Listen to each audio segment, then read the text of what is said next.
The dusty red road leading to the village of Riva felt like a bridge between two worlds. For Tori, it was the path away from the lecture halls of the University of Zudi, where she was in her final year of a BSc in food science and technology, and back to the roots of her existence. While her professors spoke of chemical compounds, preservation techniques, and industrial processing, Tori's mind often wandered to a simpler, yet profound concept: food as medicine. She knew the chemistry, but she wanted to understand the soul of the ingredients. On her second morning in Riva, Tori found her grandmother sitting on a woven mat in the shade of a colossal tree that dominated the family compound. It was the baobab, the tree of life. Its trunk was massive and gnarled, looking like it had stood guard over the village since the beginning of time. Tori sat beside her grandmother, watching the older woman shell beans. "Grandmother," Tori started, gesturing upward at the canopy of leaves. "At university, we study superfoods from all over the world. But I've always wondered, what is the hidden power of this tree?" "The baobab." Her grandmother smiled, her eyes crinkling at the corners. She stopped her work and rested her hands on her lap. "You asked the right questions, my child. The world looks for medicine in pills, but we have always found it here." She pointed to a velvet-covered pod hanging from a branch. "The fruit inside that shell is not just food, it is a shield. For generations, when the sicknesses of the changing seasons come, we eat the white pulp. It is sour, yes, but it wakes up the body's soldiers. It builds immunity stronger than any city tonic."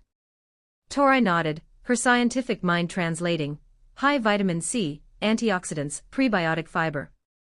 "And the leaves," her grandmother continued, reaching out to touch a low-hanging branch. "When they are young and tender, we cook them like spinach. They heal the stomach and clean the blood. Even the seeds, Tori, they hold oil that heals the skin, and when roasted, they give strength." Tori was scribbling mental notes, fascinated. "But how do we get people to eat it today, grandmother? Young people find it old-fashioned." Her grandmother laughed, a deep, rich sound. "That is because they have forgotten how to prepare it. The white powder from the fruit. It is magic." She leaned in as if sharing a secret. "You can whisk it into water with wild honey to make a drink that cools the body in the heat. We stir it into sorghum porridge to make it sour and creamy, good for digestion." Her grandmother's eyes twinkled. "And for the little ones? We mix the powder with fruit juice and freeze it. Organic ice lollies. They lick them in the summer sun, getting healthy without even knowing it."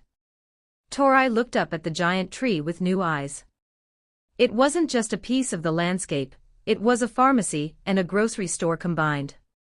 But she also saw the dry earth around it and thought of the changing climate she learned about in her lectures. A surge of purpose rushed through her. She took her grandmother's hand.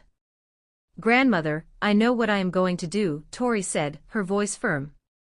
"When I finish my degree at Zudi, I'm not stopping there. I'm going to do my master's degree." "A master's?" her grandmother asked proudly. "Yes. I want to research this tree," Tori vowed.